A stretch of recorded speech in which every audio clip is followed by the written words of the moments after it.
It wasn't supposed to be like this. Exactly a year ago, the Labour government swept into office, promising stability, competence and economic growth.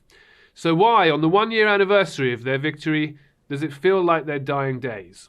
Welcome to The Week in Business with me, Christian May. This has been a pretty extraordinary week in British politics, and it's a week that will leave its mark on the UK economy. Downing Street will hope to move on. That's how it works. Their message calendar has had NHS written on today's date for months, and it's the NHS they'll want to talk about.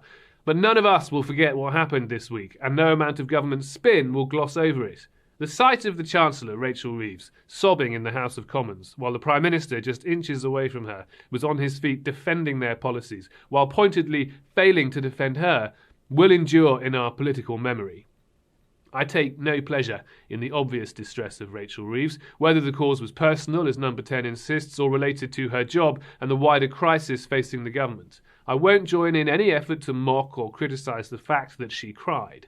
But the strain she's under and the impossibly contradictory political and economic agendas pulling at her cannot be ignored. The government's week from hell began with a humiliating U-turn on their plans for welfare reform. Now, criticising governments for U-turning or abandoning unpopular policies can be overblown, but there's no exaggerating the absurdity of what happened in the House of Commons on Tuesday night. Ministers held up their welfare reform plans as vital for the public finances, but in fact the savings planned were tiny, a mere $5 billion off a welfare budget of about $300 billion. But it was a signal to the markets and the rest of us that they would and could take tough decisions to make their spending plans add up. When it came down to it, they couldn't get it over the line. Just 90 minutes before the vote, ministers announced they were slicing out the money-saving elements. Rebel Labour MPs had demonstrated that they hold enormous power over this Prime Minister. It was a humiliation for Starmer, up there with all those bruising Brexit defeats inflicted on Theresa May. So much for stability and competence. It was, in the words of one Labour MP, a total clusterfuck. And that's one of the softer reactions. And of course it leaves the Chancellor with a £5 billion headache, money she will now have to find in spending cuts or tax rises or borrowing. Now, as has just been proven, spending cuts are not going to get through this crop of Labour MPs. And borrowing isn't an option if the government wants to maintain any fiscal credibility. And so, as we at City AM have been warning since the end of last year, tax rises are coming. No wonder the Chancellor was apparently overheard in the Commons moments before she was seen crying, saying, "I'm just under so much pressure." She is indeed, because her plan, Starmer's plan, in as much as they had one, has not worked.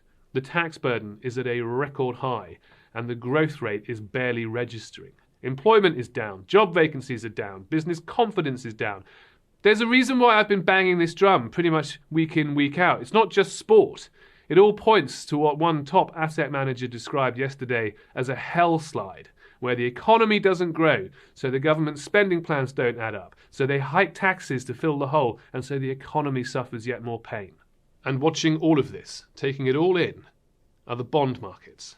10-year gilt yields are at the same level now as they were at the height of the Liz Truss crisis. In fact, they've climbed steadily since Labour were elected. Now, there are a variety of reasons for this, and it's not unique to the UK, but our political and economic conditions are contributing to a nervousness among investors. A nervousness that the UK might not be quite as politically stable as it appeared this time last year.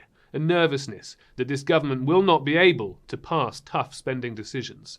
And that nervousness tipped over into panic yesterday, briefly, when it looked as if the government was about to lose its Chancellor. Now, there are plenty of voices calling for a new Chancellor, but I'm not one of them. Indeed, I said in an episode 2 months ago that we had better hope Reeves remains in office because, and this is what spooked markets yesterday, the only reason for getting rid of her would be to scrap or rewrite the fiscal rules on borrowing and spending, the only thing currently keeping bond markets at bay. Bond traders yesterday feared for a post-Reeves world. I don't like what this government, what this Chancellor has done to our economy, but we are stuck with her. At least, perversely, we'd better hope we're stuck with her, because if she goes, Starmer will be saying that his economic agenda has failed. And as this week shows, it's his MPs that are calling the shots, and they are calling for tax rises and no further cuts to public spending. If they win that argument, it won't just be the bond markets that start to panic. So, happy birthday to the government. 1 year old today. At the dawn of the last era of a Labour period of rule in 1997, the party's anthem was "Things can only get better." Today, all we can hope for is that they don't get any worse. That's it from me this week. Stay up to date and in the know with the City AM app and on cityam.com, and I'll see you next week.